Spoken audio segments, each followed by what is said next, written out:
اعوذ باللہ من الشیطان الرجیم بسم اللہ الرحمن الرحیم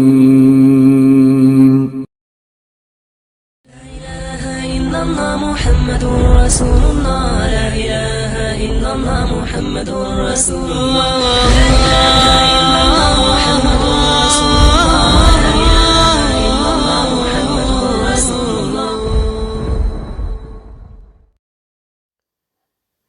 السلام علیکم ورحمۃ اللہ وبرکاتہ۔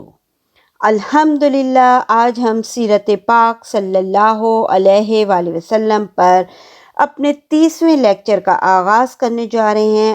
آج کے اس لیکچر میں جو ٹاپکس ہم کور کریں گے وہ یہ ہیں: فتح مکہ کے بعد کے سرایہ اور اعمال کی روانگی۔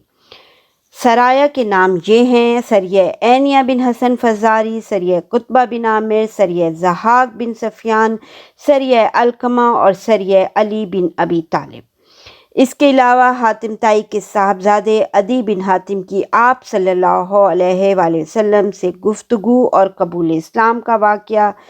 پھر غزوہ تبوک کو کور کریں گے، جو کہ ڈیٹیل میں ہم بتائیں گے کہ غزوے کا سبب کیا تھا، ہمارے پیارے نبی صلی اللہ علیہ وسلم کا رومیوں سے جنگ کی تیاری کا اعلان، اسلامی لشکر تبوک کی راہ میں، اسلامی لشکر تبوک میں، اور اس غزوے کا اثر اور اس غزوے کے متعلق قرآن کا نزول۔ یہ سب کچھ انشاءاللہ آج کے اس لیکچر میں ہم کمپلیٹ کریں گے۔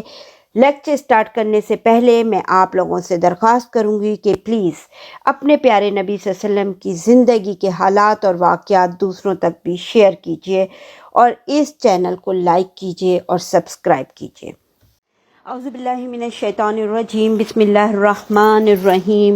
اللہم صلی علی محمد وعلی آل محمد کما صلیت علی ابراہیم وعلی آل ابراہیم انک حمید مجید۔ اللہم بارک علی محمد وعلی آل محمد کما بارکت علی ابراہیم وعلی آل ابراہیم انک حمید مجید۔ بسم اللہ الرحمن الرحیم۔ اللہم فقہنی فی الدین، اللہم مصرف القلوب صرف قلوبنا علی طاعتک، اللہم انفعنی بما علمتنی وعلمنی ما ینفعنی وزدنی علما۔ سبحان اللہ والحمدللہ ولا الہ الا اللہ واللہ اکبر۔ اللہم اغفر لی، اللہم ارحمنی، اللہم رزقنی۔ رب اشرح لی صدری ویسر لی امری واحلل عقدۃ من لسانی یفقہوا قولی، رب زدنی علما۔ اعوذ باللہ من الشیطان الرجیم، بسم اللہ الرحمن الرحیم۔ الحمدللہ آج ہم اپنے سیرت پاک صلی اللہ علیہ وآلہ وسلم پہ 30ویں لیکچر کا آغاز کرنے جا رہے ہیں۔ دیکھیں، لاسٹ لیکچر میں ہم نے پڑھا کہ عمرے سے فارغ ہو کر عتاب بن اسید رضی اللہ تعالیٰ عنہ کو مکے کا والی بنا کر آپ صلی اللہ علیہ وآلہ وسلم ذیقعدہ 8 ہجری کو مدینہ روانہ ہوئے۔ ابھی ذیقعدہ میں 6 دن یا 3 دن باقی تھے جب مدینہ پہنچ گئے۔ اب دیکھیں، اس طویل اور کامیاب سفر سے واپسی کے بعد ہمارے پیارے نبی صلی اللہ علیہ وسلم نے مدینے میں قدر طویل قیام فرمایا۔ اس دوران آپ صلی اللہ علیہ وسلم وفود کا استقبال فرماتے رہے، حکومت کے عمال یعنی حاکم بھیجتے رہے، دایان دین کو روانہ فرماتے رہے، اور جنہیں اللہ کے دین میں داخلے اور عرب کے اندر برپا امر واقعے کے سامنے سپر اندازی سے انکار اور استکبار تھا، انہیں سرنگوں فرماتے رہے۔ اب میں ان امور کا مختصر سا جائزہ پیش کرتی ہوں۔ دیکھیں، فتح مکہ کے بعد جو ہے نا، یعنی ہمارے پیارے نبی صلی اللہ علیہ وسلم 8 ہجری کے آخر میں تشریف لائے تھے نا، ٹھیک ہے، ذیقعدہ کے آخر میں ہے نا، تو 9 ہجری کا ہلال یعنی محرم طلوع ہوتے ہی آپ صلی اللہ علیہ وسلم نے قبائل کے پاس زکوٰۃ کی وصولی کے لیے عمال روانہ فرمائے۔ عمال میں لوگ روانہ فرمائے حاکم کے طور پہ نا، ان کی فہرست اور وہ قبیلے جس سے زکوٰۃ وصول کرنی تھی وہ تھوڑا سا بیان کرتی ہوں۔ دیکھیں، جیسے عینیہ بن حسن رضی اللہ تعالیٰ عنہ کو بنو تمیم کے قبیلے کے پاس بھیجا تھا زکوٰۃ کی وصولی کے لیے۔ اسی طرح یزید بن حسین کو اسلم اور غفار کے پاس، عباد بن بشیر اشملی کو سلیم اور مزینہ کے پاس، رافع بن مقیس کو جہینہ کے پاس، عمرو بن العاص کو بنو فزارہ کے پاس، ضحاک بن صفوان کو بنو کلاب کے پاس، بشیر بن صفوان کو بنو کعب کے پاس، ابن الطبی ازدی کو بنو زبان کے پاس۔ اسی طرح مہاجر بن ابی امیہ رضی اللہ تعالیٰ عنہ کو شہر صنع میں بھیجا تھا، زیاد بن لبید رضی اللہ عنہ کو علاقہ حضر موت میں، عدی بن حاتم کو طے اور بنو اسد میں، مالک بنو نویرہ کو بنو حنزلہ میں، اور زبرکان بن بدر رضی اللہ تعالیٰ عنہ کو بنو سعد کی ایک شاخ میں بھیجا تھا۔ پھر بنو سعد کی دوسری شاخ میں قیس بن عاصم کو بھیجا تھا، علا بن الحضری کو علاقہ بحرین میں بھیجا تھا، اور علی بن ابی طالب یعنی حضرت علی رضی اللہ عنہ کو علاقہ نجران میں بھیجا تھا۔ حضرت علی رضی اللہ عنہ کو جو بھیجا تھا نا، تو وہ زکوٰۃ اور جزیہ دونوں وصول کرنے کے لیے بھیجا تھا۔ اچھا، زکوٰۃ کے بارے میں تو ہم سب جانتے ہیں نا کہ زکوٰۃ کیا ہوتی ہے، لیکن جزیہ وہ ٹیکس ہوتا ہے جو اسلامی حکومت میں غیر مسلموں سے لیا جاتا تھا نا، ٹھیک ہے۔ اچھا، اب یہ سارے لوگ یعنی اعمال محرم 9 ہجری میں نہیں روانہ کر دیے گئے تھے، بلکہ بعض کی روانگی تو خاصی تاخیر سے اس وقت عمل میں آئی تھی جب متعلقہ قبیلے نے اسلام قبول کر لیا تھا، لیکن اس اہتمام کے ساتھ ان اعمال کی روانگی ابتدائے محرم 9 ہجری میں ہی ہوئی تھی، ٹھیک ہے۔ اب جس طرح قبائل کی طرف زکوٰۃ وصول کرنے کے لیے لوگ بھیجے گئے، اسی طرح جزیرۃ العرب کے عام علاقوں میں امن و امان کے دورے کے باوجود مختلف مقامات پر متعدد فوجی مہمات بھی بھیجنی پڑی تھی۔ اب اس کے بارے میں تھوڑا سا بتاتی ہوں کہ وہ کون سی فوجی مہمات بھیجی گئی تھی اور کیوں بھیجی گئی تھی، اس کی وجہ کیا ہوئی تھی نا۔ دیکھیے، ایک ہے نمبر 1 پر ہے سریہ عینیہ۔ یہ جو تھا نا، یہ عینیہ بن حسن فزاری رضی اللہ تعالیٰ عنہ، یہ محرم 9 ہجری میں بھیجا گیا تھا۔ عینیہ بن حسن فزاری رضی اللہ عنہ کو 50 سواروں کی کمان دے کے بنو تمیم کے پاس بھیجا گیا تھا۔ اچھا، اس کی وجہ کیا تھی، ان کے بھیجنے کی وجہ کیا تھی؟ اس کی وجہ یہ تھی کہ بنو تمیم نے قبائل کو بھڑکا کر نا جزیے کی ادائیگی سے روک دیا تھا، تو عینیہ بن حسن رضی اللہ تعالیٰ عنہ رات کو چلتے اور دن کو چھپے ہوئے آگے بڑھے، یہاں تک کہ صحرا میں بنو تمیم پر حملہ بول دیا۔ وہ لوگ پیٹ پھیر کر بھاگے اور ان کی 11 آدمی، 21 عورتیں اور 30 بچے گرفتار ہوئے، جنہیں مدینہ لا کے رملہ بنت حارث کے مکان میں ٹھہرایا گیا تھا۔ اچھا، ان کے سلسلے میں نا پھر بنو تمیم کا وفد آیا تھا نا، وہ مدینہ آیا، اور وہ وفد نا بڑے ٹھاٹ باٹ کے ساتھ مدینہ آیا تھا۔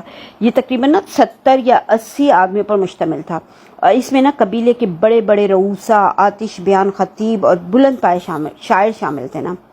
اچھا، بنو تمیم کے 10 سردار بھی آئے تھے ان کے ساتھ، یعنی بڑے جسے کہتے ہیں نا ٹھاٹ باٹ، اور بڑے ہی اس کے ساتھ لوگوں کے ساتھ آیا تھا جو ہے نا۔ اچھا، ہے کیا مسئلہ کہ زمانے جاہلیت میں نا عربوں میں مواخرت اور مقابلے کا جذبہ بہت شدید تھا نا، اور وہ ہر وقت میں نا ایک دوسرے سے مقابلے کیا کرتے تھے، تو بنو تمیم کے دماغوں میں بھی نا خاندانی فخر و غرور کا نشہ سمایا ہوا تھا۔ تو انہوں نے نا جب یہ مدینہ پہنچے نا، یہ پورا وفد، تو انہوں نے آستانہ نبی صلی اللہ علیہ وسلم پر یعنی نبی صلی اللہ علیہ وسلم کے گھر پر جا کر بہت ہی بدتمیزی کے اسٹائل سے آواز لگائی تھی۔ انہوں نے کہا کہ اے محمد صلی اللہ علیہ وسلم، باہر آؤ اور ہماری بات سنو۔ لیکن کیونکہ ہمارے پیارے نبی صلی اللہ علیہ وسلم تو سراپا عفو و کرم تھے نا، باہر نکل کر بھی بڑی خندہ پیشانی سے ملاقات فرمائی، پھر ان کے ساتھ ٹھہرے بھی رہے، یہاں تک کہ ظہر کی نماز پڑھائی۔ اس کے بعد مسجد نبوی کے صحن میں بیٹھ گئے نا۔ تو ان کا جو وفد تھا نا، اس کا رئیس وفد جو تھا نا، اقرا بن حابس، اس نے کہا کہ ہم آپ سے مواخرت کرنا چاہتے ہیں، اس کے بعد ہی اسلام کی بات ہوگی۔ یعنی وہ آئے اسی سلسلے میں تھے نا، تو یعنی انہیں نا فخر و مباحت میں مقابلے کی خواہش ظاہر کی تھی انہوں نے نا۔ تو ہمارے پیارے نبی صلی اللہ علیہ وسلم نے ان سے فرمایا تھا کہ میں فخاری اور شیر بازی کے لیے مبعوث نہیں ہوا ہوں، لیکن اگر تم یہی چاہتے ہو تو اللہ کے فضل سے ہم اس سے بھی باہر نہیں ہیں نا۔ تو بنو تمیم نے نا پھر اس میں نا اپنے خطیب کو جو عطارد بن حاجب کو پیش کیا نا۔ اچھا، عطارد بن حاجب جو تھا نا، یہ بہت ہی نہایت زبان آور اور فصیح بیان خطیب تھا، اور ایک دفعہ نا نوشیروان کے دربار میں اپنے زور خطابت کا مظاہرہ کر کے کم خواب کا خلعت بھی حاصل کر چکے تھا۔ خلعت مطلب یہ ہوتا ہے کہ وہ پوشاک جو بادشاہ یا عمرہ کی طرف سے بطور عزت افزائی ملے نا، ٹھیک ہے۔ تو ہمارے پیارے جب اس نے تقریر ختم کی نا، تو ہمارے پیارے نبی صلی اللہ علیہ وسلم نے پھر خطیب اسلام حضرت ثابت بن قیس بن شماس رضی اللہ عنہ کو حکم دیا، اور انہوں نے پھر جوابی تقریر کی تھی نا۔ اچھا، میں تھوڑا سا یہاں پہ نا حضرت ثابت بن قیس رضی اللہ عنہ کے بارے میں بتانا ضروری سمجھوں گی۔ تو دیکھیں، حضرت ثابت بن قیس رضی اللہ عنہ جو تھا نا، ان کا شمار نا جلیل القدر صحابہ میں ہوتا ہے۔ ان کے صحیفہ اخلاق کے نا نمایاں ابواب میں احترام رسول صلی اللہ علیہ وسلم، خشیت الہی اور شوق جہاد تھے۔ ہجرت سے نہ قبل بیت عقبہ ثانیہ یا عقبہ کبریٰ کے بعد کسی وقت مشرف با اسلام ہوئے تھے، مدینے میں رہتے تھے، لیکن ہجرت سے پہلے ہی یعنی بیت عقبہ ثانیہ یا عقبہ کبریٰ کے بعد جو ہے نا کسی وقت اسلام قبول کر لیا تھا، شروع کے مسلمان تھے۔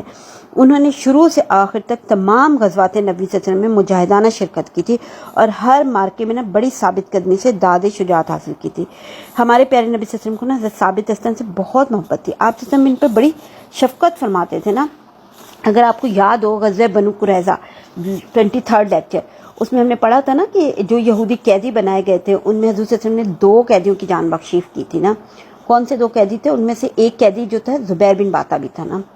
اسے حضور صلی اللہ علیہ وسلم نے محض حضرت ثابت بن قیس کی خاطر چھوڑا تھا، کیونکہ اس نے زمانے جاہلیت میں جنگ بعث کے موقع پر حضرت ثابت اسلم کو پناہ دی تھی، تو آپ صلی اللہ علیہ وسلم نے زبیر کے احسان کا بدلہ ادا کرنے کے لیے اسے حضرت ثابت اسلم کے سپرد کر دیا تھا۔ بہرحال حضرت ثابت اسلم میں فطرتاً خطابت اور تقریر کا ملکہ موجود تھا، اور وہ اپنی فصاحت، بلاغت اور قوت تقریر کے لحاظ سے اہل مدینہ میں منفرد حیثیت رکھتے تھے، اسی لیے، اور آواز بھی بڑی پائیدار تھی ان کی، تو آپ صلی اللہ علیہ وسلم کو ان کی ان صلاحیتوں کا جب علم ہوا تھا نا تو آپ صلی اللہ علیہ وسلم نے ان کو اپنا خطیب مقرر فرما لیا تھا، چنانچہ وہ خطیب رسول صلی اللہ علیہ وسلم کے لقب سے پھر مشہور ہوئے نا۔ اچھا، اب یہاں پہ جب بنو تمیم کا وفد آیا نا تو اس موقع پہ ہمارے پیارے نبی صلی اللہ علیہ وسلم نے کیا کیا تھا؟ حضرت ثابت اسلم کو حکم دیا تھا کہ وہ اس کا جواب دینا، اور انہوں نے پھر جوابی تقریر کی تھی، اور اس کے بعد جو ہے نا انہوں نے یعنی ان کے خطیب کے جواب میں حضرت ثابت نے تقریر کی تھی۔ حضرت ثابت اسلم نے پھر انہوں نے اپنے شاعر زبرقان بن بدر کو آگے بڑھایا، اس نے کچھ فخریہ اشعار کہے اور اس کا جواب پھر شاعر اسلام نے دیا تھا، اور شاعر اسلام کون ہے؟ حضرت حسان بن ثابت رضی اللہ عنہ۔ ٹھیک ہے، اب جب یہ دونوں خطیب اور دونوں شاعر فارغ ہو چکے نا، یعنی مواخرت ختم ہو گئی، تو اقرا بن حابس جو رئیس وفد تھا، جو خود بھی بڑا فصیح البیان شاعر اور خطیب تھا، اور جس کی اصابت رائے کا نا سارا عرب متعارف تھا، یہاں تک کہ متحرب قبائل جو نا اپنے جھگڑوں میں ان کو حکم بنایا کرتے تھے، یعنی ان سے اس کا فیصلہ مانتے تھے، اور وہ ایک دم جب اس نے یہ سارا کچھ ختم ہوا، یعنی خطابت بھی ختم ہوئی، شاعر کا بھی مقابلہ ہو گیا، خطیب کا بھی مقابلے ہو گئے، تو وہ ایک دم بے اختیار پکار اٹھا تھا۔ کیا اس نے کہا تھا؟ باپ کی قسم، محمد صلی اللہ علیہ وسلم کا خطیب ہمارے خطیب سے افضل اور ان کا شاعر ہمارے شاعر سے بہتر ہے۔ یعنی اس نے اقرار کیا کہ ان کا خطیب ہمارے خطیب سے زیادہ پرزور اور ان کا شاعر ہمارے شاعر سے زیادہ پرگو ہے، ان کی آوازیں ہماری آوازوں سے زیادہ اونچی ہیں۔ اور پھر یہی بات، یعنی یہ چیز جو ہے نا جب اس نے خود اقرار کیا نا تو پھر سارے وفد نے اس کی رائے سے اتفاق بھی کیا، اور سب کے سب اسی وقت حلقہ بگوش اسلام ہو گئے تھے نا۔ اس کے بعد یعنی سب نے، اس لوگوں نے اسلام قبول کر لیا تھا، اور ہمارے پیارے نبی صلی اللہ علیہ وسلم نے پھر انہیں بہترین تحائف سے نوازا، اور ان کی عورتیں اور بچے سب انہیں واپس کر دیے تھے۔ یہ تھا ایک سریہ عینیہ۔ ٹھیک ہے، ایک اور سریہ ہے سریہ قطبہ بن عامر کے نام سے مشہور ہے۔ یہ سفر 9 ہجری میں ہوا تھا، یعنی سریہ عینیہ محرم میں 9 ہجری میں ہوا تھا، اور یہ سفر 9 ہجری میں ہوا ہے۔ یہ سریہ نا تربہ کے قریب تبالہ کے علاقے میں یہ سریہ تربہ کے قریب تبالہ کے علاقے میں قبیلہ خصیم کی ایک شاخ کی جانب روانہ کیا گیا۔ قطبہ بن عامر رضی اللہ عنہ 20 آدمیوں کے درمیان روانہ ہوئے۔ 10 اونٹ تھے جن پر لوگ باری باری سوار ہوتے تھے۔ مسلمانوں نے شب خون مارا جس پر سخت لڑائی بھڑک اٹھی اور فریقین کے خاصے افراد زخمی ہوئے، اور قطبہ رضی اللہ تعالیٰ عنہ کچھ دوسرے افراد سمیت مارے گئے تھے۔ تاہم مسلمان بھیڑ بکریوں اور بال بچوں کو مدینہ ہانک لائے تھے۔ پھر ایک اور سریہ سریہ زحاق، یہ جو ہے نا ربیع الاول 9 ہجری میں پیش آیا تھا۔ یہ سریہ بنو کلاب کو اسلام کی دعوت دینے کے لیے روانہ کیا گیا تھا، اور اس کے جو سربراہ تھے وہ زحاق بن سفیان کلابی رضی اللہ تعالیٰ عنہ تھے، لیکن انہوں نے یعنی یہ اسلام کی دعوت دینے کے لیے روانہ کیا گیا تھا، لیکن ان لوگوں نے انکار کرتے ہوئے جنگ چھیڑ دی تھی، اور مسلمانوں نے پھر انہیں شکست دی تھی اور ان کا ایک آدمی تحت بھی کیا تھا۔ اسی طریقے سے ایک سریہ علقمہ، یہ علقمہ بن مسجد مدلجی رضی اللہ تعالیٰ عنہ کی قیادت میں گیا تھا، اور یہ ربیع الاخر 9 ہجری میں گیا تھا، یعنی سریہ زحاق ربیع الاول میں گیا، سریہ علقمہ ربیع الاخر میں 9 ہجری میں پیش آیا تھا۔ انہیں یعنی علقمہ رضی اللہ تعالیٰ عنہ کو 300 آدمیوں کی کمان دے کے ساحل جدہ کی طرف روانہ کیا گیا تھا۔ وجہ کیا تھی؟ وجہ یہ تھی کہ کچھ حبشی ساحل نا جدہ کے قریب جمع ہو گئے تھے، اور اہل مکہ کے خلاف جو ہے نا وہ کیا کر رہے تھے؟ اہل مکہ کے خلاف ڈاکہ زنی کرنا چاہتے تھے۔ تو علقمہ نے نا رضی اللہ تعالیٰ عنہ نے سمندر میں اتر کر ایک جزیرے تک پیش قدمی کی تھی، اور حبشیوں کو مسلمانوں کی آمد کا جب علم ہوا تو وہ بھاگ کھڑے ہوئے تھے نا۔ پھر ٹھیک ہے. اور ایک اور لاسٹ سریہ ہے، سریہ علی بن ابی طالب رضی اللہ تعالیٰ عنہ. یہ ربیع الاول 9 ہجری میں پیش آیا تھا نا. اچھا سریہ یہ جو تھا نا ربیع الاول 9 ہجری میں نا کیا ہوا تھا کہ ہمارے پیارے نبی صلی اللہ علیہ وسلم نے حضرت علی رضی اللہ تعالیٰ عنہ کی سرکردگی میں 100 اونٹ اور 50 گھوڑوں سمیت 150 آدمیوں کا ایک دستہ بنو طے کا کلس نامی بت ڈھانے کے لیے روانہ کیا تھا نا. مسلمانوں نے فجر کے وقت حاتم تائی کے محلے پہ چھاپا مار کے کلس کو ڈھا دیا تھا. حاتم تائی کون تھا؟ حاتم تائی وہی نا جس کی سخاوت اور مہمان نوازی کی ظہور اسلام سے کچھ عرصے پہلے ساری دنیا عرب میں دھوم مچی ہوئی تھی نا. اونٹ بکریاں ہاتھ آئی تھیں، یعنی یہ لوگوں نے وہاں پہ اس کے حاتم تائی کے محلے پہ چھاپا مارا حضرت علی رضی اللہ عنہ نے، اور وہاں پہ جا کے اس کلس کو ڈھا دیا. اونٹ بکریاں ہاتھ آئیں، عورتوں بچوں کو قید کیا. مسلمانوں نے کلس کے خزانے میں 3 تلواریں اور 3 زرہیں بھی پائی تھیں. اچھا قیدیوں میں نا حاتم تائی کی نا صاحبزادی تھی ایک صفانہ، وہ بھی تھی نا. اب یہ لوگ مدینہ لائے گئے تو وہ بھی ساتھ ہی مدینہ لائی گئی نا. مدینہ منورہ میں جب بنو طے کے اسیروں کو ہمارے پیارے نبی صلی اللہ علیہ وسلم کی خدمت میں پیش کیا گیا، یعنی یہ جو سب پکڑے گئے تھے ان کو ہمارے پیارے نبی صلی اللہ علیہ وسلم کے سامنے پیش کیا گیا نا، تو صفانہ نے نا آگے بڑھ کر عرض کیا تھا. کیا کہا تھا؟ اس نے کہا تھا کہ اے صاحب قریش، یعنی ہمارے پیارے نبی صلی اللہ علیہ وسلم کو مخاطب کیا تھا نا، کہ اے صاحب قریش مجھ بے کس پہ رحم کیجیے. باپ کا سایہ میرے سر سے اٹھ چکا ہے اور بھائی مجھے بے یار و مددگار چھوڑ کر بھاگ گیا ہے. میرے والد سردار قبیلہ تھے. میں اس حاتم تائی کی بیٹی ہوں جس کے در سے کبھی کوئی سائل خالی ہاتھ نہیں گیا. یہاں جو آ سکتا تھا لاپتہ ہے. آپ مجھ پر احسان کیجیے، اللہ آپ پر احسان کرے گا نا. تو جب اس نے یہ اس طرح کے مطلب الفاظ کہے ہمارے پیارے نبی صلی اللہ علیہ وسلم سے، تو ہمارے پیارے نبی صلی اللہ علیہ وسلم نے فرمایا تمہارے لیے کون آ سکتا تھا نا؟ تو بولی عدی بن حاتم نا. تو ہمارے پیارے نبی صلی اللہ علیہ وسلم نے فرمایا وہی جو اللہ اور اس کے رسول سے بھاگا ہے. تو آپ صلی اللہ علیہ وسلم نے پھر صحابہ اکرام سے مخاطب ہو کے فرمایا تھا کہ اس عورت کو چھوڑ دو، یہ ایک نیک خصلت باپ کی بیٹی ہے. کوئی معزز شخص ذلیل ہو جائے اور کوئی مالدار محتاج ہو جائے یا کوئی عالم جاہلوں میں پھنس جائے تو اس کے حال پر ترس کھایا کرو. پھر ہمارے پیارے نبی صلی اللہ علیہ وسلم نے انہیں عذرائے احسان بلا فدیہ چھوڑ دیا تھا اور ان کا اکرام کرتے ہوئے انہیں سواری بھی دی تھی. پھر وہ ملک شام گئیں جہاں ان کے بھائی جو تھے نا عدی بن حاتم بھاگے ہوئے تھے نا. اچھا 1 منٹ دیجیے گا، صرف 1 سیکنڈ. دیکھیں عدی بن حاتم جو ہے نا اس کا قبیلہ طے نا مدتوں سے نا یمن میں آباد تھا اور وہاں کے سربرآوردہ قبیلوں میں شمار ہوتا تھا. اس قبیلے نے نا ایک عرصے سے نا دین اسوی قبول کر لیا تھا، یعنی عیسائی بن چکے تھے یہ، اور عیسائیوں کے نا رکوی فرقے میں شامل ہو گیا تھا. حاتم تائی نا اس قبیلے کا سردار تھا. عدی بن حاتم نے جب ہوش سنبھالا نا تو امارت اور جاہ و حشمت کو اپنے گھر کے کنیز پایا. ظاہر باپ سردار تھا. رسول اللہ صلی اللہ علیہ وسلم کی بعثت سے نا چند سال پہلے جب حاتم تائی نے وفات پائی نا تو قبیلہ طے کی سیادت کا تاج دستور کے مطابق عدی بن حاتم کے سر پر رکھا گیا، اور ظہور اسلام کے تقریباً یوں کہہ لیں کہ ظہور اسلام کے بلکہ وقت ہی نا وہی بنو طے کے سردار اور حکمران تھے. اب جب اسلام کی فتوحات کا سیلاب عرب میں ہر طرف پھیلنے لگا نا تو عدی بن حاتم نے اپنے اقتدار کو ڈولتا ہوا محسوس کیا. اب وہ سمجھ گئے کہ اس سیلاب کو روکنا ان کے بس کی بات نہیں، لیکن کیونکہ حکومت کا نشہ آسانی سے نہیں اترتا نا، چنانچہ اسلام کی رسی کو تھامنے کے بجائے انہوں نے اس موقع پر جو طریقہ کار اختیار کیا تھا نا اس کو ان کے اپنے الفاظ میں بیان کرتی ہوں. یعنی عدی بن حاتم خود کہتے ہیں کہ اب وہ کس طریقے سے بیان کریں ذرا غور سے سنیے گا نا. کہتے ہیں کہ رسول اللہ صلی اللہ علیہ وسلم کی ہجرت مدینہ کے بعد ہر طرف سے لوگ دائرہ اسلام میں داخل ہونے لگے، مگر مجھے اپنے دین کی صداقت کا پورا یقین تھا. ادھر رسول اللہ صلی اللہ علیہ وسلم کی فتوحات کا دائرہ روز بروز وسیع ہونے لگا. اب میرے دل میں اپنی حکومت اور دین دونوں کے بارے میں خطرہ پیدا ہوا. اسی زمانے میں ایک دن کسی شخص نے مدینہ سے آ کے مجھے بتایا کہ محمد نے صلی اللہ علیہ وسلم نے میرے بارے میں یہ پیشن گوئی کی ہے کہ کسی دن سردار طے عدی کا ہاتھ میرے ہاتھ میں ہوگا. یہ ہمارے پیارے نبی صلی اللہ علیہ وسلم نے پیشن گوئی کی تھی نا. یہ سن کر کہتے ہیں کہ میں دہشت زدہ ہو گیا اور ایک غلام کو حکم دیا کہ وہ ہر وقت سامان سفر تیار رکھے. یعنی ایک خوف طاری ہو گیا ان کے اوپر نا. اور کہتے ہیں جو ہی اسلامی لشکر کی آمد کی خبر سنے، یعنی انہوں نے اپنے غلام کو حکم دیا کہ جیسے ہی اسلامی لشکر کی آمد کی خبر سنے مجھے اطلاع دے.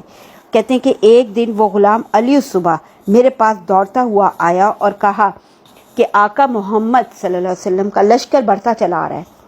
تو کہتے ہیں کہ ظاہر لشکر کی تیاری تو پوری کر رکھی تھی، تو کہتے ہیں گھوڑوں پہ زینیں کسی ہوئی تھی اور سامان سفر بندھا ہوا تھا نا، تو میں نے کیا کیا کہ یعنی عدی بن حاتم کہتے ہیں کہ میں نے اپنے اہل و عیال کو ساتھ لیا اور سیدھا شام کا رخ کیا، جہاں میری عیسائی آبادی آباد تھی، وہاں میں نے جوشیا میں اقامت اختیار کر لی، جوشیا بستی کا نام ہے نا۔ اچھا، کہتے ہیں کہ گھر سے روانہ ہوتے ہوئے جو بھگدڑ مچی نا، اس میں میری بہن مجھ سے بچھڑ گئی اور اسلامی لشکر کے ہاتھ اسیر ہو گئی نا۔ اچھا، اب میں نے آپ کو بتایا تھا کہ صفانہ جو تھا حاتم سائی کی صاحبزادی جو تھی، وہ لوٹ کرنا اپنے بھائی عدی کے پاس ملک شام گئی تھیں۔ اب جوشیا میں جب بھائی سے ملاقات ہوئی نا، تو انہیں حضور صلی اللہ علیہ وسلم کے بارے میں بتلایا انہوں نے، اور کہا کہ آپ صلی اللہ علیہ وسلم نے ایسا کارنامہ انجام دیا، یعنی اپنے بھائی سے کہہ رہی ہیں کہ آپ صلی اللہ علیہ وسلم نے ایسا کارنامہ انجام دیا کہ تمہارا باپ بھی ویسا نہیں کر سکتے تھے۔ ان کے پاس رغبت یا خوف کے ساتھ جاؤ، جس قدر جلد ہو سکے تم ان سے ملو، اگر وہ نبی ہیں تو ان سے ملنے میں سبقت کرنا تمہارے لیے سرخروئی کا باعث ہوگا، اور اگر بادشاہ ہیں تو بھی یہ سبقت تمہاری قدر و منزلت کا وسیلہ ہوگی۔ عدی کہتے ہیں کہ یہ بہن کی زبان سے یہ الفاظ سنتے ہی نا گھوڑے پہ زین کسی اور سیدھا مدینے کا رخ کیا نا۔ چنانچہ عدی کسی امان یا تحریر کے بغیر نا سیدھے مسجد نبوی میں رسول صلی اللہ علیہ وسلم کی خدمت میں جا حاضر ہوئے، یعنی کسی اس کے ساتھ نہیں آئے تھے کہ حفاظتی گارڈ کے ساتھ آئیں گے، اور نہ ہی ان کو وہاں پہ آنے میں کوئی تکلیف ہوئی۔ انہوں نے سیدھے ہمارے پیارے نبی صلی اللہ علیہ وسلم کے پاس پہنچے، حضور صلی اللہ علیہ وسلم نے ان کا نام پوچھا، پھر ان کا ہاتھ اپنے دست مبارک میں لے کر کاشانہ اقدس کی طرف روانہ ہوئے۔ یہ وہی جو ہمارے پیارے نبی صلی اللہ علیہ وسلم نے پیشن گوئی کی تھی نا، یعنی ان کا ہاتھ اپنے ہاتھ میں لیا اور اپنے گھر کی طرف روانہ ہوئے۔ کہتے ہیں کہ یہ عدی بن حاتم کہتے ہیں کہ راستے میں ایک بوڑھی عورت اور پھر ایک نوعمر لڑکے نے آپ صلی اللہ علیہ وسلم کو روک لیا اور دیر تک آپ صلی اللہ علیہ وسلم سے باتیں کرتے رہے۔ جب انہوں نے از خود گفتگو ختم کی تو حضور صلی اللہ علیہ وسلم آگے روانہ ہوئے۔ عدی بن حاتم یہ واقعہ دیکھ کر نا بڑے حیران ہوئے اور دل میں خیال کیا کہ یہ طرز عمل کسی دنیاوی بادشاہ کا تو ہرگز نہیں ہو سکتا۔ گھر پہنچ کر نا حضور صلی اللہ علیہ وسلم نے عدی بن حاتم کو بااصرار یعنی بہت اصرار کر کے چمڑے کے گدے پہ بٹھایا اور خود زمین پر بیٹھ گئے۔ تو حضور صلی اللہ علیہ وسلم کا اخلاق کریمانہ دیکھ کرنا عدی بن حاتم کو پختہ یقین ہو گیا اب تو کہ یہ دنیاوی بادشاہ نہیں ہے۔ اب سرور عالم صلی اللہ علیہ وسلم اور عدی بن حاتم کے درمیان گفتگو شروع ہوئی نا۔ اب یہ گفتگو کی تفصیل نے خود عدی رضی اللہ تعالیٰ عنہ نے بعد میں اس طرح بیان کیا، یعنی جب اسلام قبول کر لیا تھا تو وہ یہ اس طرح بتاتے ہیں کہ ہمارے پیارے نبی صلی اللہ علیہ وسلم نے ان سے کہا، اے عدی، تم آج تک دین اسلام سے بھاگتے رہے، حالانکہ یہ دین ہر قدم پر سلامتی کا ضامن ہے۔ تو عدی کہتے ہیں کہ میں دین عیسوی کا پیرو ہوں اور میرا دین بھی سلامتی کی ضمانت دیتا ہے۔ تو رسول اللہ صلی اللہ علیہ وسلم نے فرمایا، میں تمہارے دین کو تم سے زیادہ سمجھتا ہوں۔ تو عدی حیرت سے، کیا آپ میرے دین کو مجھ سے بہتر سمجھتے ہیں؟ رسول صلی اللہ علیہ وسلم نے کہا، بے شک، کیا تم رقوی نہیں ہو اور اپنی قوم کے سربراہ کی حیثیت سے ان سے پیداوار کا چوتھائی حصہ نہیں لیتے؟ عدی، جی ہاں، میں رقوی ہوں اور اپنے علاقے کی پیداوار کا چوتھائی حصہ وصول کرتا ہوں۔ رسول اللہ صلی اللہ علیہ وسلم نے فرمایا، کیا چوتھائی حصہ لینا یعنی چوتھ لینا دین عیسوی میں جائز ہے؟ تو عدی کہتے ہیں کہ آپ کے اس سوال کا مجھ سے کوئی جواب نہ بن پڑا، کیونکہ چوتھائی حصہ یا چوتھ دین عیسوی میں واقعی ناجائز تھا نا۔ اب رسول اللہ صلی اللہ علیہ وسلم نے فرمایا، اے عدی، تمہارا یہ خیال تمہیں دین حق قبول کرنے سے روک رہا ہے کہ مسلمان ایک مفلس زدہ قوم ہے اور ان کا کوئی پرسان حال نہیں ہے، لیکن ان قریب تم دیکھو گے کہ یہی مسلمان کسرا بن ہرمز کے خزانوں پہ قابض ہو جائیں گے۔ عدی حیرت زدہ ہو کے کہتے ہیں نا، کسرا بن ہرمز؟ تو رسول اللہ صلی اللہ علیہ وسلم کہتے ہیں، ہاں، کسرا بن ہرمز، اور مال و دولت کی اس قدر فراوانی ہوگی کہ لوگوں کو دیا جائے گا اور وہ لینے سے انکار کریں گے، اور کسرا کی کسر ابیض پر بھی مسلمانوں کا تصرف ہوگا، اختیار ہوگا یعنی۔ اب عدی کہتے ہیں کہ چند سال بعد یہ سب کچھ میری آنکھوں کے سامنے وقوع پذیر ہوا، اور جس لشکر نے کسرا کے دارالحکومت مدائن اور اس کے کسر ابیض پر قبضہ کیا تھا، میں خود اس میں شامل تھا نا۔ یعنی یہ بات ہمارے پیارے نبی صلی اللہ علیہ وسلم نے کی۔ پھر ہمارے پیارے نبی صلی اللہ علیہ وسلم نے کہتے ہیں کہ مجھ سے سوال کیا، اے عدی، تم نے ہیرا بھی دیکھا ہے؟ ہیرا کون سی جگہ ہے؟ کوفہ میں ہے نا، کوفہ کو کہتے ہیں نا عراق میں جو ہے، ساؤتھ سینٹرل عراق میں۔ تو عدی کہتے ہیں، میں نے کہا، میں کبھی ہیرا گیا تو نہیں، البتہ اس کا نام ضرور سنا ہے۔ تو ہمارے پیارے نبی صلی اللہ علیہ وسلم نے کہا، اے عدی، اس ذات کی قسم جس کی قبضہ قدرت میں میری جان ہے، وہ وقت آنے والا ہے جب اسلام کی برکت سے ایک محمل نشین عورت تنہا کسی محافظ کے بغیر ہیرا سے آ کر کعبے کا طواف کرے گی۔ محمل نشین یعنی محمل میں بیٹھنے والی، جو کجاوا ہوتا ہے نا، اونٹ کا ہودہ جو اسے کہتے ہیں۔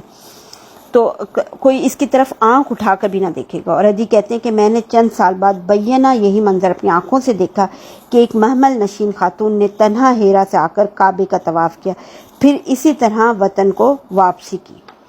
تو اس گفتگو کے بعد حضرت عدی رضی اللہ تعالیٰ عنہ فوراً حلقہ بگوش اسلام ہو گئے تھے، اور ہمارے پیارے نبی صلی اللہ علیہ وسلم نے ان کے قبول اسلام پہ بڑے خوش ہوئے تھے، اور انہیں اپنی طرف سے قبیلہ طے کی امارت پر ممتاز فرما دیا تھا، یعنی انہیں امارت بھی مل گئی تھی۔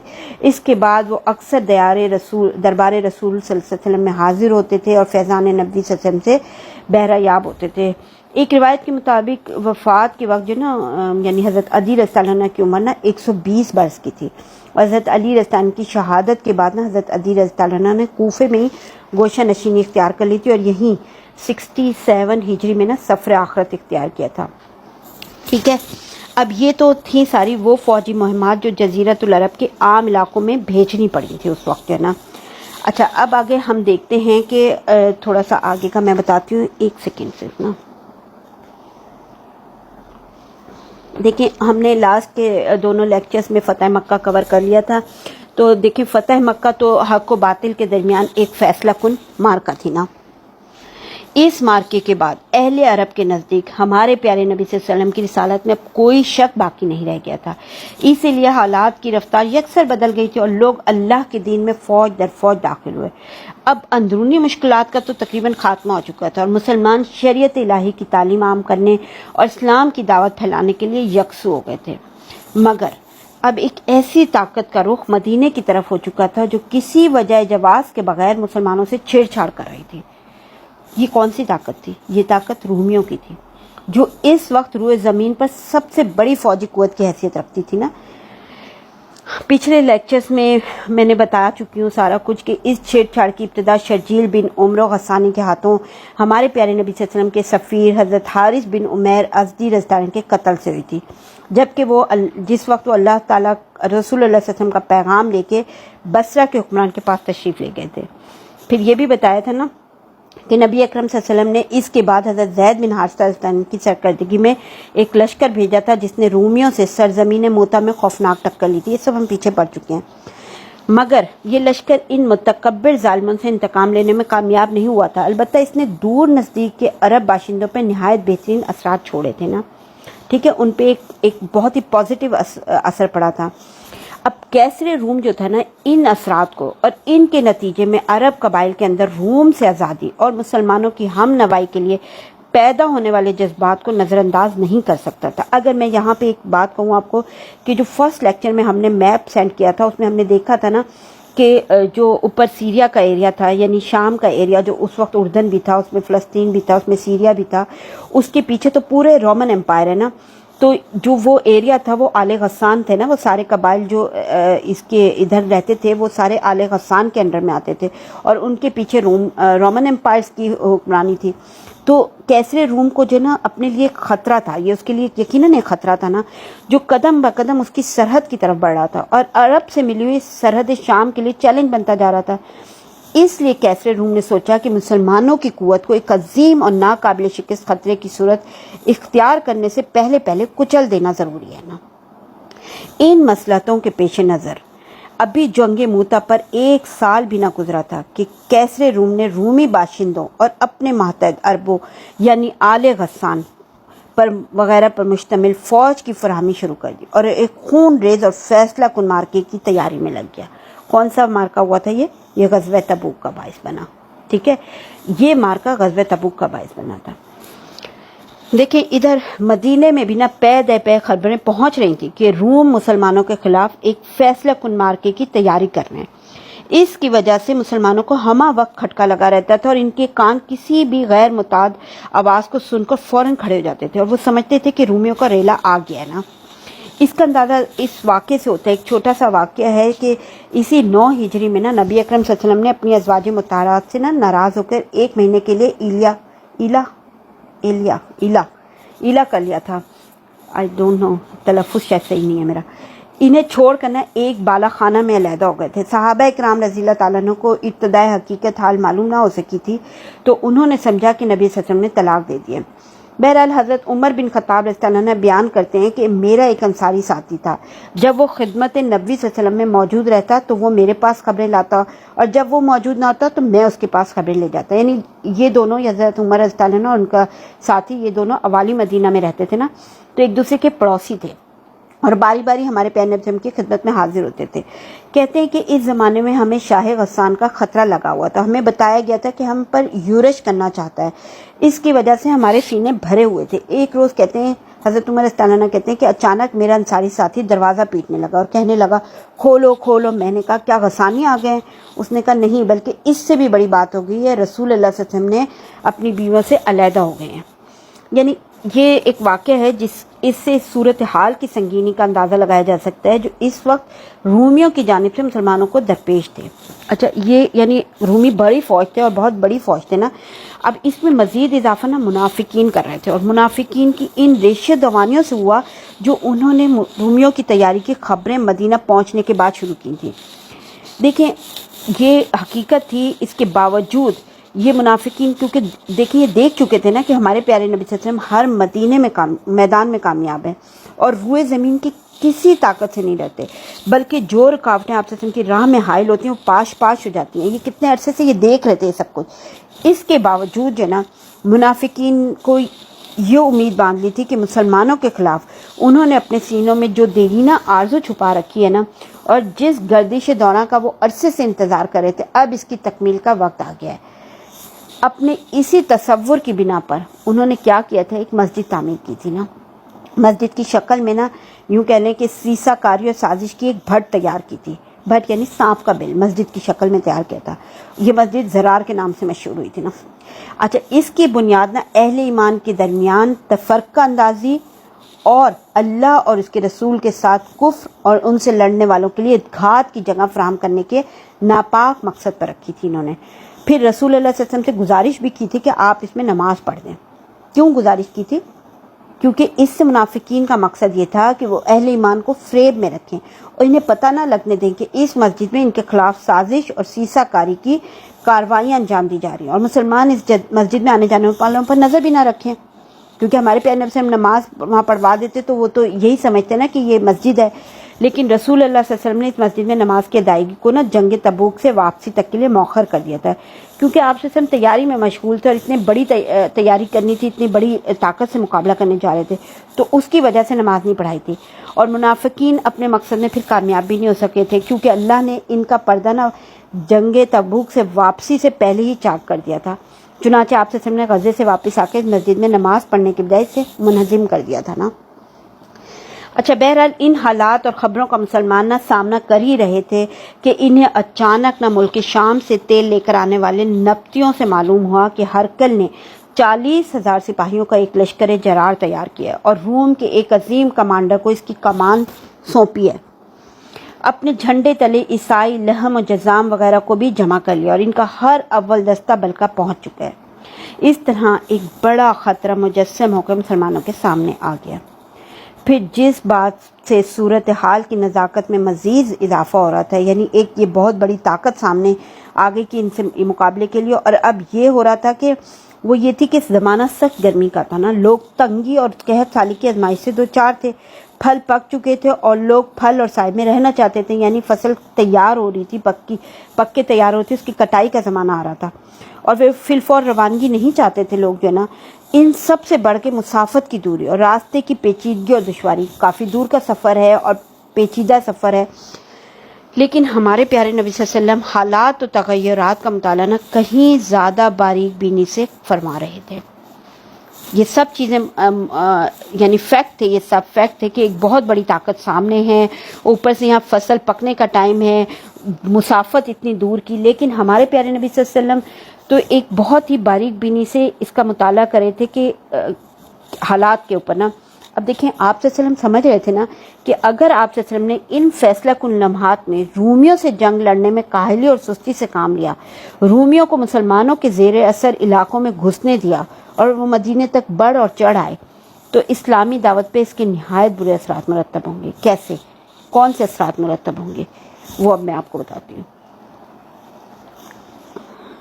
مسلمانوں کی دیکھیں سب سے پہلے تو مسلمانوں کی فوجی ساکھ اکھڑ جائے گی، اور وہ جاہلیت جو جنگ حنین میں کاری ضرب لگنے کے بعد آخری دم توڑ رہی ہے وہ دوبارہ زندہ ہو جائے گی، اور منافقین جو مسلمانوں پہ گردش زمانہ کا انتظار کر رہے ہیں اور ابو عامر فاسق راہب کے ذریعے شام روم سے رابطہ کیے ہوئے ہیں، پیچھے سے عین اس وقت مسلمانوں کی شکم میں خنجر گھونپ دیں گے جب آگے سے رومیوں کا ریلا ان پر خونخوار حملے کر رہا ہوگا۔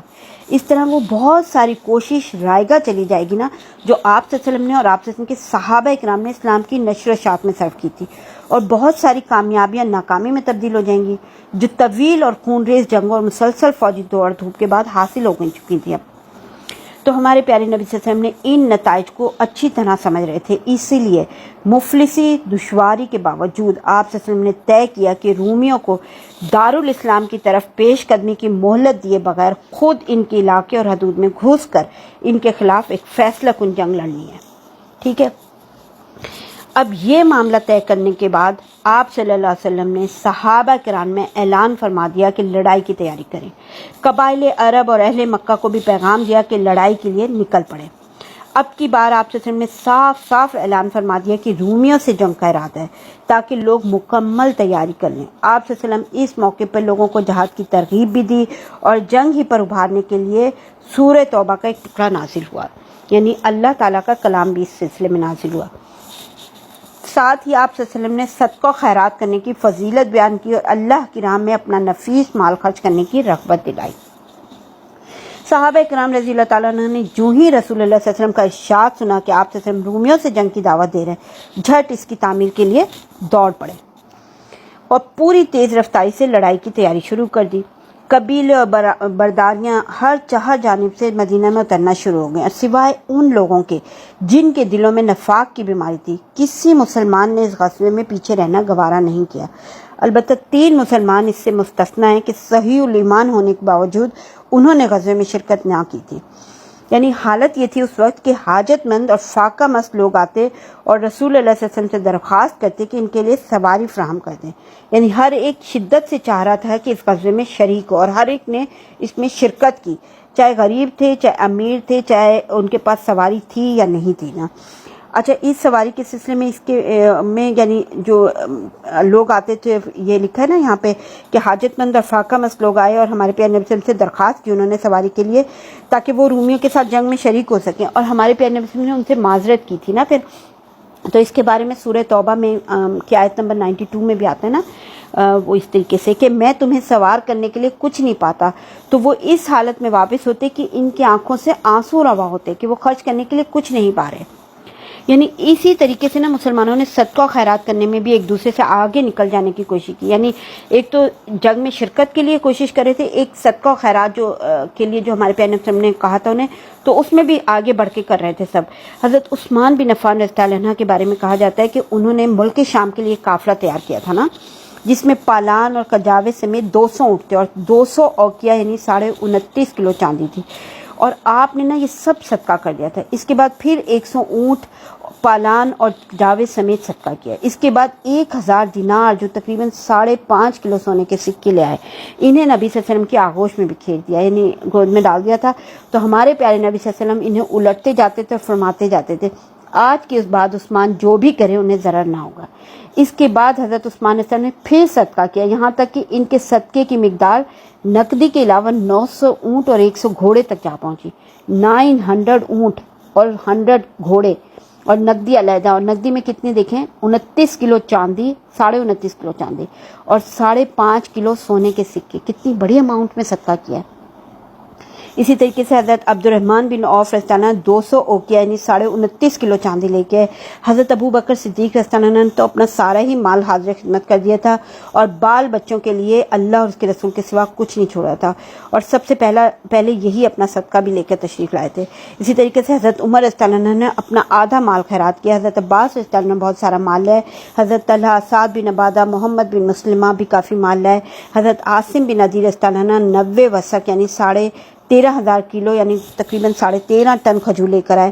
بقیہ صحابہ کرام بھی نے تھوڑا بہت جتنا جس سے ہو سکا نا سب نے صدقات لے کے، یہاں تک کہ کسی نے 1 مد یا 2 مد صدقہ کیا کہ وہ اس سے زیادہ کی طاقت نہیں رکھتے تھے۔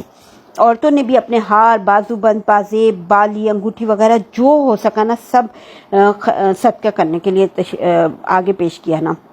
اچھا، صرف منافقین تھے نا جو صدقات میں بڑھ چڑھ کر حصہ لینے والوں پر تانا زنی کر رہے تھے، اور تانے کیا دے رہے تھے، یعنی جو بڑھ کر حصہ صدقات کر رہے تھے ان کو کہہ رہے تھے کہ ریاکار ہیں، اور جو کم صدقہ دے رہے تھے ان کا مذاق اڑا رہے تھے کہ یہ 1 یا 2 مد کھجور سے کیسر کی مملکت فتح کرنے اٹھے ہیں۔ سارا کچھ سورہ توبہ میں بڑی ڈیٹیل میں اللہ تعالیٰ نے بیان کیا ہے۔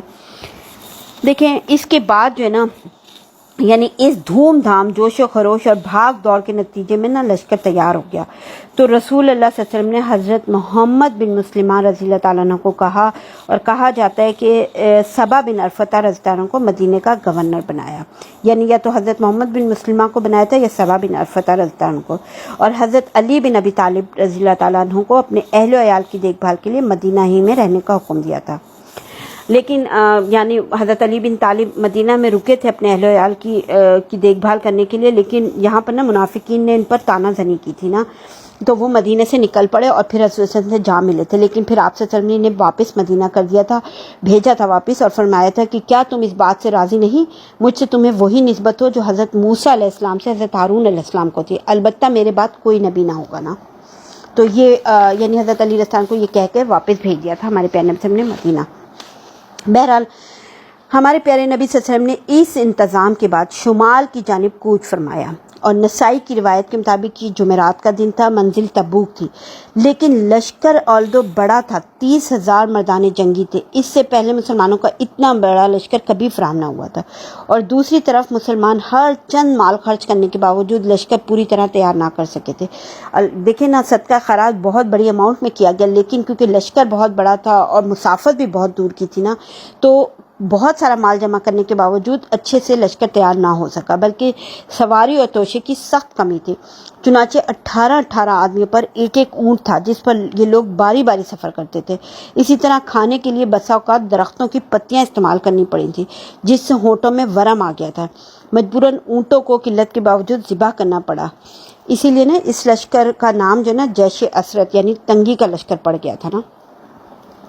اچھا، یہاں پہ 1-2 واقعات ہیں وہ میں بتاتی ہوں، ایک سیکنڈ سے دیجیے گا۔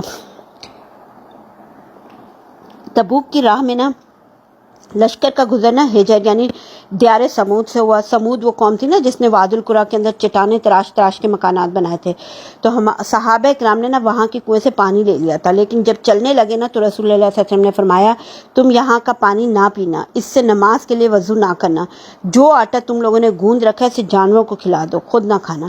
تو آپ صلی اللہ علیہ وسلم نے یہ بھی حکم دیا کہ لوگ اس کنویں سے پانی لیں جس سے صالح علیہ السلام کی اونٹنی پانی پیا کرتی تھی۔ اچھا، صحیحین میں نا ابن عمر رضی اللہ تعالیٰ عنہ سے روایت ہے کہ جب نبی اکرم صلی اللہ علیہ وسلم ہجر یعنی دیار سمود سے گزرے تو فرمایا ان ظالموں کی جائے سکونت میں داخل نہ ہونا کہ کہیں تم پر بھی وہی مصیبت نہ آن پڑے جو ان پر آئی تھی، مگر روتے ہوئے۔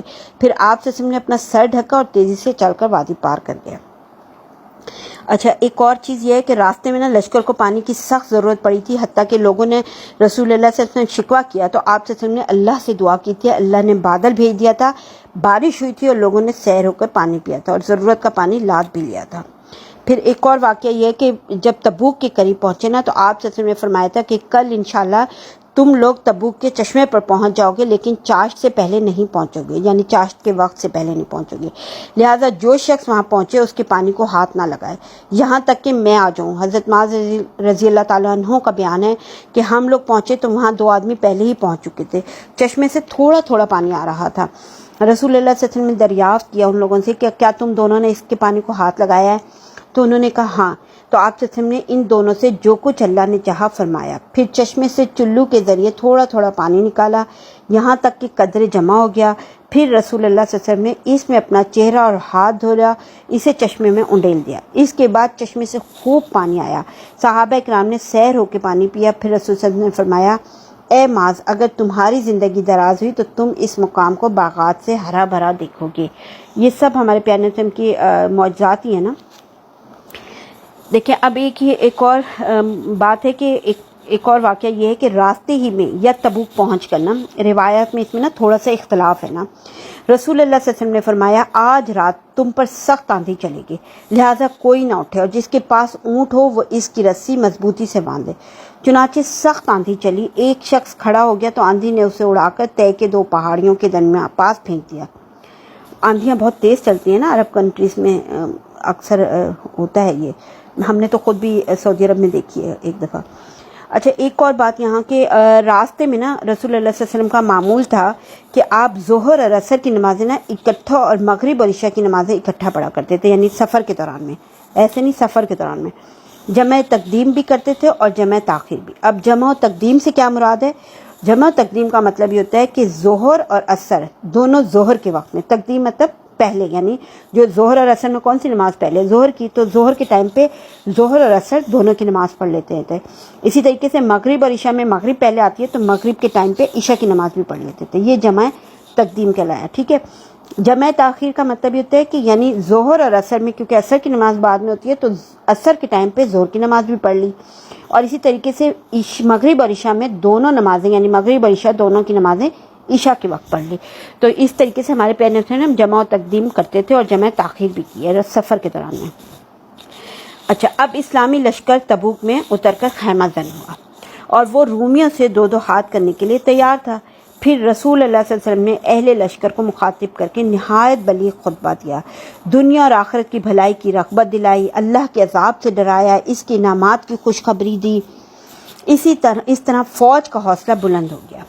دوسری طرف روم اور ان کے حلیفوں کا یہ حال ہوا کہ رسول صلی اللہ علیہ وسلم کی آمد کی خبر سن کر نا ان کے اندر خوف کی لہر دوڑ گئی اور انہیں آگے بڑھنے اور ٹکر لینے کی ہمت نہ ہوئی نا، اور وہ اندرون ملک مختلف شہروں میں بکھر گئے۔ ان کے اس طرز عمل کا اثر جزیرۃ العرب کے اندر اور باہر مسلمانوں کی فوجی ساکھ پر بہت عمدہ مرتب ہوا، خوف سے بھاگ گئے یعنی، اور مسلمانوں نے پھر ایسے اہم سیاسی فوائد حاصل کیے کہ جنگ کی صورت میں اس کا حاصل کرنا آسان نہ ہوتا، یعنی اگر جنگ ہوتی تو یہ فوائد نہ حاصل ہو سکتے تھے جو جنگ کے بغیر ہی حاصل ہو گئے نا۔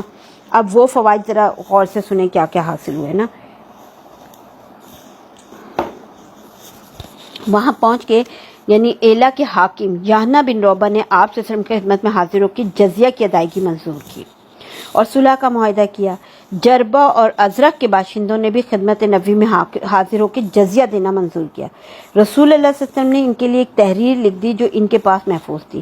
اہل مکہ نے اپنے پھلوں کی 1/4 پیداوار دینے کی شرط پر صلح کی۔ آپ صلی اللہ علیہ وسلم نے حاکم ایلا کو ایک تحریر لکھ دی جو یہ تھی، حاکم ایلا کو بھی ایک تحریر لکھی تھی نا، اس کا وہ یہاں پہ لکھی ہوئی ہے، وہ میں پڑھ کے سناتی ہوں۔ بسم اللہ الرحمن الرحیم۔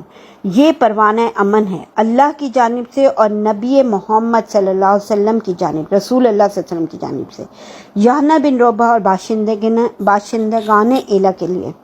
خشکی اور سمندر میں ان کی کشتیوں اور قافلوں کے لیے اللہ کا ذمہ اور محمد صلی اللہ علیہ وسلم نبی کا ذمہ ہے، اور یہی ذمہ ان شامی اور سمندری باشندوں کے لیے جو یحییٰ کے ساتھ ہوں۔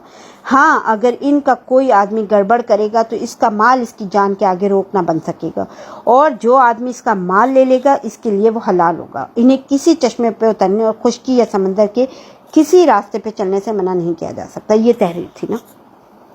اس کے علاوہ بھی دیکھیں، یہ تو جزیہ وغیرہ ہو گیا۔ اب اس کے علاوہ ہمارے پیارے نبی نے حضرت خالد بن ولید رضی اللہ عنہ کو 420 سواروں کا رسالہ دے کے دومت الجندل کے حاکم عقیدر کے پاس بھیجا، اور ہمارے پیارے نبی نے ان سے فرمایا تھا، حضرت خالد بن ولید کو کہا تھا کہ تم اسے نا یعنی اس کے عقیدر کو نا نیل گائے کا شکار کرتے ہوئے پاؤ گے نا۔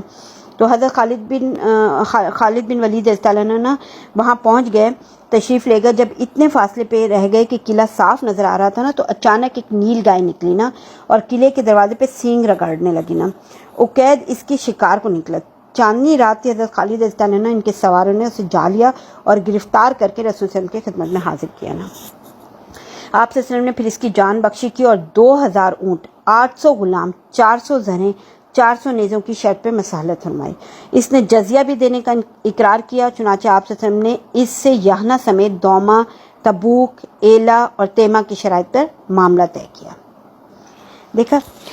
دیکھیں ان سارے حالات کو دیکھ کرنا وہ قبائل جو اب تک رومیوں کے اعلی کار بنے ہوئے تھے سمجھ گئے کہ اب اپنے ان پرانے سرپرستوں پہ اعتماد کرنے کا وقت ختم ہو چکا ہے، کیونکہ رومن امپائرز کے آگے کیا تھے، آل غسان کے سارے قبائل تھے نا جو آل غسان کے انڈر میں آتے تھے، ان سارے لوگوں نے دیکھ لیا کہ اب رومیوں پہ جو ہے نا اعتماد کرنے کا وقت ختم ہو چکا ہے، اس لیے وہ مسلمانوں کے حمایتی بن گئے۔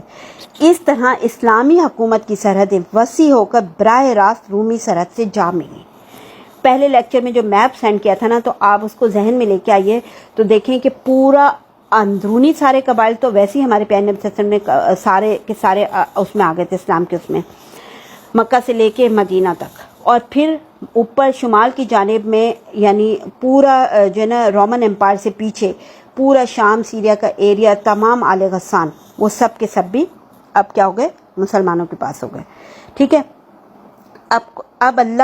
اب یہاں پر آ گیا۔ اب یہ کیا میں بتا رہی تھی کہ اسلامی حکومت کی سرحدیں وسیع ہو کے براہ راست رومی سرحد سے جا ملی، یعنی رومن امپائر تک وہاں تک پہنچ گئی، اور روم کے اعلی کاروں کا بڑی حد تک خاتمہ ہو گیا۔ ٹھیک ہے، اب اسلامی لشکر نہ تبوک سے فتح یاب واپس آیا، کوئی ٹکر نہ ہوئی، اللہ جنگ کے معاملے میں مومنین کے لیے کافی ہوا۔ البتہ راستے میں نا ایک واقعہ پیش آیا تھا نا، اب وہ کیا واقعہ تھا، وہ یہ ہوا تھا کہ ایک جگہ نا ایک گھاٹی کے پاس 12 منافقین نے نبی صلی اللہ علیہ وسلم کو قتل کرنے کی کوشش کی تھی۔ اس وقت نا آپ صلی اللہ علیہ وسلم اس گھاٹی سے گزر رہے تھے، اور آپ صلی اللہ علیہ وسلم کے ساتھ صرف حضرت عمار رضی اللہ تعالیٰ عنہ تھے اور جو اونٹی کی نکیل تھامے ہوئے تھے، اور حضرت حذیفہ بن یمان رضی اللہ عنہ تھے جو اونٹی ہانک رہے تھے نا۔ باقی صحابہ کرام نا دور وادی کے نشیب سے گزر رہے تھے۔ ان منافقین نے اس موقع کو اپنے ناپاک مقصد کے لیے غنیمت سمجھا اور آپ صلی اللہ علیہ وسلم کی طرف قدم بڑھایا۔ ادھر آپ صلی اللہ علیہ وسلم اور آپ کے دونوں ساتھی نا حسب معمول راستہ طے کر رہے تھے کہ پیچھے سے ان منافقین کے قدموں کی چاپیں سنائی دیں، جس سب چہروں پر نا ڈھاٹا باندھے ہوئے تھے، یعنی کور کیے ہوئے تھے چہرے۔ اب آپ پر تقریباً چڑھی آئے تھے کہ آپ صلی اللہ علیہ وسلم نے حضرت حذیفہ رضی اللہ تعالیٰ عنہ کو ان کی جانب بھیجا۔ انہوں نے ان کی سواریوں کے چہروں پر اپنی ایک ڈھال سے ضرب لگانی شروع کی، جس سے اللہ نے انہیں مروب کر دیا نا۔ وہ تیزی سے بھاگ کر پھر پیچھے لوگوں میں جا ملے تھے نا۔ اس کے بعد رسول صلی اللہ علیہ وسلم نے ان کے نام بھی بتائے تھے اور ان کے ارادے سے بھی باخبر کیا تھا، اسی لیے نا حضرت حذیفہ رضی اللہ عنہ کو رسول اللہ صلی اللہ علیہ وسلم کا رازدان کہا جاتا ہے نا۔ اچھا، اب یہ ہے کہ سفر کے خاتمے پر جب دور سے نبی صلی اللہ علیہ وسلم کو مدینے کے نقوش دکھائی پڑے، یعنی مدینہ نظر آنے لگا، تو آپ صلی اللہ علیہ وسلم نے فرمایا، یہ رہا طابہ اور یہ رہا احد، یہ وہ پہاڑ ہے جو ہم سے محبت کرتا ہے، جس سے ہم محبت کرتے ہیں۔ احد کے پہاڑ کو کہہ رہے ہیں۔ ادھر مدینے میں آپ صلی اللہ علیہ وسلم کی آمد کی خبر پہنچی تو عورتیں، بچے، بچیاں باہر نکل پڑیں اور زبردست اعزاز کے ساتھ لشکر کا استقبال کرتے ہوئے یہ نغمہ گنگنایا تھا انہوں نے، وہ ہے نا طلع البدر علینا من ثنیات الوداع، یعنی ہم پہ ثنیات الوداع سے 14ویں کا چاند طلوع ہوا، جب تک پکارنے والا اللہ کو پکارے ہم پر شکر واجب ہے۔ تو ہمارے پیارے نبی صلی اللہ علیہ وسلم تبوک سے رجب کے مہینے میں واپس پہنچے۔ اس سفر میں پورے 50 روز صرف ہوئے، یعنی 20 دن تو تبوک میں قیام فرمایا تھا ہمارے پیارے نبی صلی اللہ علیہ وسلم نے، اور 30 دن آمد میں لگے، یعنی 15 دن جانے 15 دن آنے، 30 ڈیز کی آمد کا سفر تھا۔ کتنا دور کا سفر تھا، اور 20 دن تبوک میں لگے تھے نا، ٹھیک ہے، رہے تھے۔ اور یہ ہمارے پیارے نبی صلی اللہ علیہ وسلم کی حیات مبارکہ کا آخری غزوہ تھا، جس میں آپ صلی اللہ علیہ وسلم نے بنفس نفیس شرکت فرمائی۔ اچھا دیکھیں، یہاں پہ ایک دو چیزیں اور میں تھوڑا سا بتا دوں۔ یہ غزوہ اپنے مخصوص حالات کے لحاظ سے اللہ تعالیٰ کی طرف سے ایک سخت آزمائش بھی تھا نا، جس سے اہل ایمان اور دوسرے لوگوں میں تمیز ہو گئی۔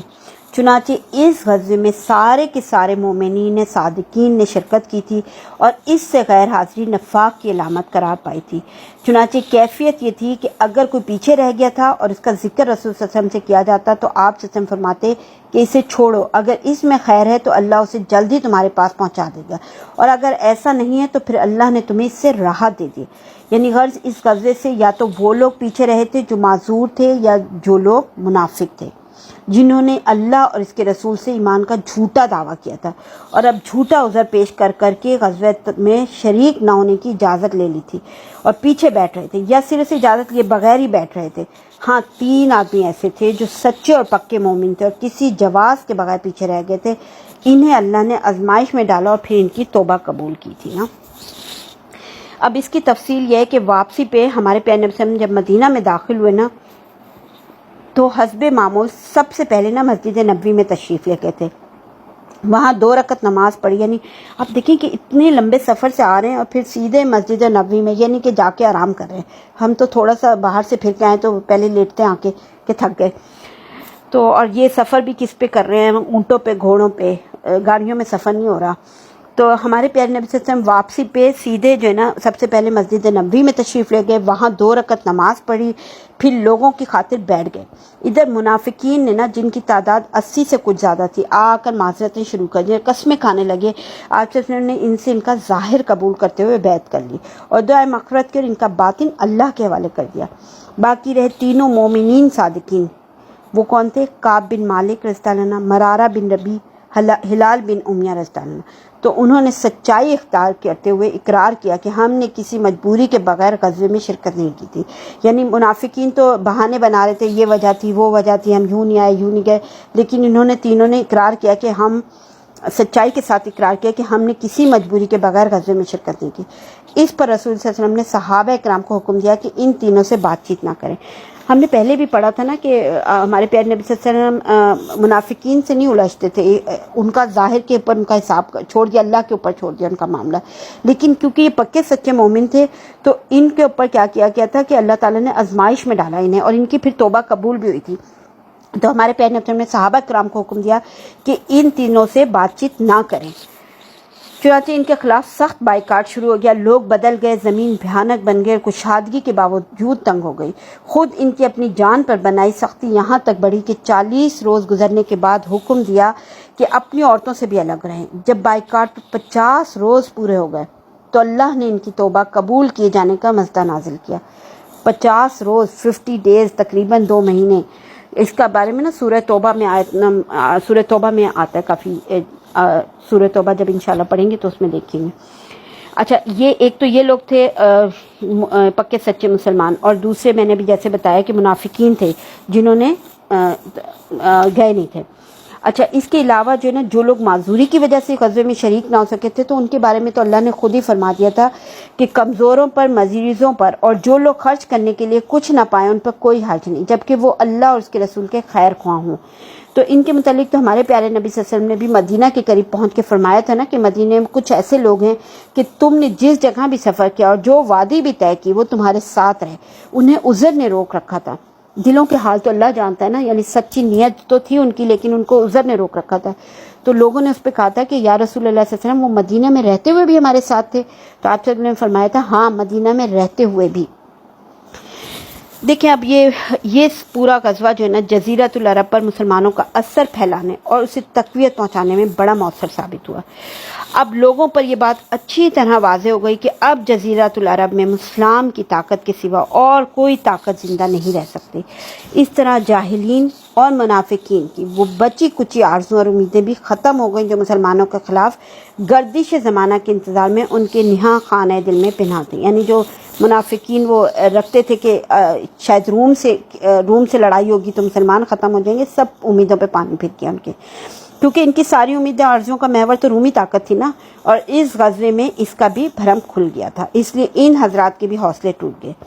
اسی صورتحال کی بنا پر اب اس کی بھی ضرورت نہیں رہ گئی تھی کہ مسلمان منافقین کے ساتھ رفق اور نرمی کا معاملہ کریں. لہٰذا اللہ تعالیٰ نے ان کے خلاف سخت رویہ اختیار کرنے کا پھر حکم صادر فرمایا، یہاں تک کہ ان کے صدقے قبول کرنے، ان کی نماز جنازہ پڑھنے، ان کے لیے دعائیں مغفرت کرنے، ان کی قبروں پر کھڑے ہونے سے روک دیا. اور انہوں نے مسجد کے نام سازش اور سیسہ کاری کا جو گھونسلہ تعمیر کیا تھا نا اسے ڈھا دینے کا بھی حکم دیا. ان کے بارے میں پھر ایسی آیات نازل فرمائیں کہ بالکل عیاں ہو گئے، انہیں پہچاننے میں کوئی ابہام نہ رہا. گویا اہل مدینہ کے لیے ان آیات نے ان منافقین پر انگلیاں رکھ دی. ٹھیک ہے، اس غزوے سے متعلق نا سورہ توبہ کی بہت سی آیات نازل ہوئی تھی، اور کچھ روانگی سے پہلے، کچھ روانگی کے بعد، دوران سفر میں، اور کچھ مدینہ واپس آنے کے بعد. ان آیات میں نا غزوے کے حالات ذکر کیے گئے ہیں، منافقین کا پردہ کھولا گیا ہے، مخلص مجاہدین کی فضیلت بیان کی گئی ہے، اور مومنین صادقین جو غزوے میں گئے تھے اور جو نہیں گئے تھے ان کی توبہ کی قبولیت کا ذکر وغیرہ ہے. سب کچھ موجود ہے. اور انشاءاللہ اب جب آپ سورہ توبہ پڑھیں گے تو انشاءاللہ تعالیٰ یہ بیک گراؤنڈ سارا بہت ہیلپ فل ہوگا اس کو سمجھنے میں، اور انشاءاللہ اس کو پڑھتے ہوئے آپ اب مجھے بھی دعاؤں میں یاد رکھیں گے انشاءاللہ تعالیٰ. آج کا لیکچر یہیں پہ اختتام کرتی ہوں ایک دعا کے ساتھ. بسم اللہ الرحمن الرحیم۔ رب اوزنی ان اشکر نعمتک التی انعمت علی وعلی والدی وان اعمل صالحا ترضی واصلح لی فی ذریتی انی تبت الیک وانی من المسلمین۔ اے میرے رب، مجھے توفیق دے کہ میں تیری اس نعمت کا شکر ادا کروں جو تو نے مجھ پر اور میرے والدین پہ عطا فرمائی، اور یہ کہ ایسا نیک عمل کروں جس سے تو راضی ہو جائے، اور میرے لیے میری اولاد کی اصلاح فرما دے۔ بے شک میں نے تیری طرف توبہ کی، بے شک میں مسلمانوں میں سے ہوں۔ آمین یا رب العالمین۔ السلام علیکم ورحمۃ اللہ وبرکاتہ۔ بے خبر تو جوہر آئینہ ایام ہے، تو زمانے میں خدا کا آخری پیغام ہے۔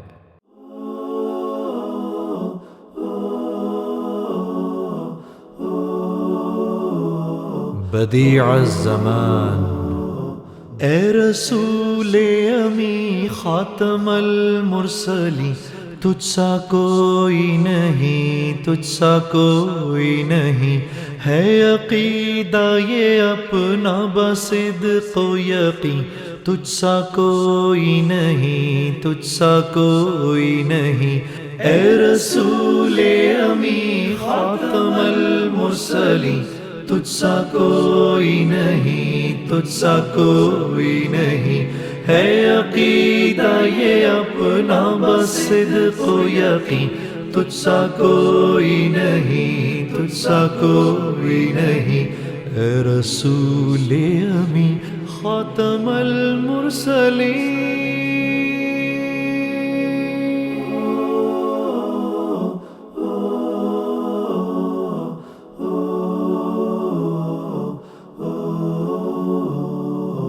بزم کونین پہلے سجائی گئی، پھر تیری ذات منظر پہ لائی گئی، سید الاولی سید الآخری، تجھ سا کوئی نہیں، تجھ سا کوئی نہیں، سید الاولی سید الآخری۔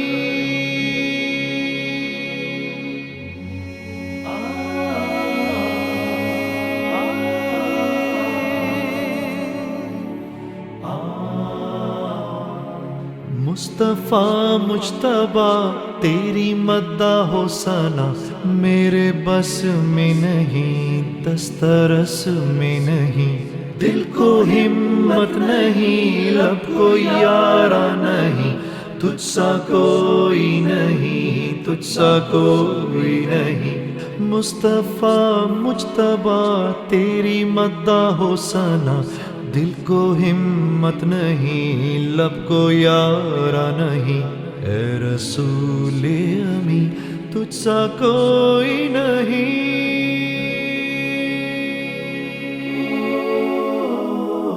صلی اللہ علیہ وسلم یا امام الاولیاء یا ختام الانبیاء۔ دست قدرت نے ایسا بنایا تجھے، جملہ اوصاف سے خود سجایا تجھے، اے ازل کے ہنسی اے ابد کے ہنسی، ڈھونڈتی ہے تجھے میری جان ہزیں، تیرا سکہ رواں کل جہاں میں ہوا، اس زمین میں ہوا، آسمان میں ہوا، کیا عرب کیا عجم سب ہے زیر نگی، توبہ توبہ نہیں کوئی تجھ سا نہیں، اے رسول امی خاتم المرسلین، تجھ سا کوئی نہیں، تجھ سا کوئی نہیں، ہے عقیدہ یہ اپنا بصدق و یقین، تجھ سا کوئی نہیں، تجھ سا کوئی نہیں، اے رسول امی خاتم المرسلین۔